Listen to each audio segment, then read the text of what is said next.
नवरात्र का दूसरा दिन माँ ब्रह्मचारिणी की कथा। दर्शकों, नवरात्रि का दूसरा दिन बेहद ही खास माना जाता है। इस दिन देवी दुर्गा के ब्रह्मचारिणी स्वरूप की पूजा होती है। जिन लोगों को जीवन में सफलता नहीं मिल पा रही है, उन्हें इस दिन माँ ब्रह्मचारिणी की पूजा अवश्य करनी चाहिए। माँ ब्रह्मचारिणी की पूजा से व्यक्ति के अंदर आत्मविश्वास बढ़ने लगता है। देवी ब्रह्मचारिणी को प्रेम, निष्ठा, ज्ञान और बुद्धि की देवी माना जाता है। माँ ब्रह्मचारिणी के दाएं हाथ में माला और बाएं हाथ में कमंडल है। शास्त्रों में बताया गया है कि माँ दुर्गा ने पार्वती के रूप में पर्वतराज के यहाँ पुत्री बनकर जन्म लिया और महर्षि नारद के कहने पर अपने जीवन में भगवान महादेव को पति के रूप में पाने के लिए कठोर तपस्या की थी। हजारों वर्षों तक अपनी कठिन तपस्या के कारण ही इनका नाम तपस्चारिणी या ब्रह्मचारिणी पड़ा। उन्हें त्याग और तपस्या की देवी माना जाता है। अपनी इस तपस्या की अवधि में इन्होंने कई वर्षों तक निराहार रहकर और अत्यंत कठिन तप से महादेव को प्रसन्न कर लिया। इनके इसी रूप की पूजा और स्तवन दूसरे नवरात्र पर किया जाता है। देवी ब्रह्मचारिणी भगवती दुर्गा की 9 शक्तियों में इनका दूसरा रूप माना जाता है। शास्त्रों में ऐसा उल्लेख आया है कि माता ब्रह्मचारिणी पूर्व जन्म में राजा हिमालय के घर मैना के गर्भ से उत्पन्न हुई। देवर्षि नारद के कहने पर माता ब्रह्मचारिणी शिव को पति के रूप में प्राप्त करने के लिए जंगल में जाकर हजारों वर्ष तक केवल फल खाकर कठिन तपस्या की। पुनः शिव को विशेष प्रसन्न करने के लिए ब्रह्मचारिणी ने 3000 वर्ष तक वृक्षों से गिरे सूखे पत्तों को खाकर कठिन तपस्या की।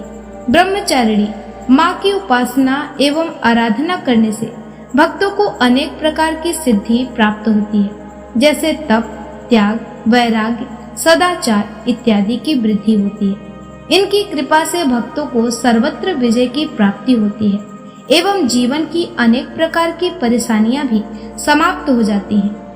माँ ब्रह्मचारिणी की कथा। पौराणिक कथाओं के अनुसार एक समय की बात है, भगवान शंकर सिर्फ अपनी तपस्या में ही लीन रहते थे। उधर देवी भगवान शिव से विवाह करना चाहती थी, लेकिन शंकर जी ध्यानमग्न रहने के कारण उनकी बात नहीं समझ पाते थे। तब एक दिन माता पार्वती जी ने कामदेव से शिव जी पर काम वासना का तीर छोड़ने को कहा। बिना सोचे समझे कामदेव ने भी भगवान शिव पर तीर भी छोड़ दिया। फलस्वरूप भगवान शिव की तपस्या भंग हो गई और भगवान कामदेव पर क्रोधित हो गए। क्रोधित होकर शिव जी ने अग्नि का रूप ले लिया। भगवान स्वयं के साथ कामदेव को भी जला दिया। ये देख नारद जी ने देवी पार्वती को सलाह दी कि उन्हें घोर तपस्या करनी चाहिए। देवी पार्वती पहाड़ पर जाकर कई हजार सालों तक घनघोर तप करती रही। देवी तप के दौरान पत्ते आदि खाकर धूप, बारिश और शीत में भी यूं ही तप करती रही। देवी की कठोर तपस्या से भगवान शिव प्रसन्न हुए। अंततः शिव जी ने उन्हें विवाह का वचन भी दिया। ब्रह्मचारिणी माता पूजा विधि। इस दिन सुबह उठकर नित्य कर्मों से निवृत्त हो जाएं और स्नान आदि कर स्वच्छ वस्त्र पहन लें। इसके बाद आसन पर बैठ जाएं। माँ ब्रह्मचारिणी की पूजा करें। उन्हें फूल, अक्षत, रोली, चंदन आदि अर्पित करें। माँ को दूध, दही, घृत, मधु व शर्करा से स्नान कराएं। माँ को भोग लगाएं। उन्हें पिस्ते की मिठाई का भोग लगाएं। फिर उन्हें पान, सुपारी, लौंग अर्पित करें।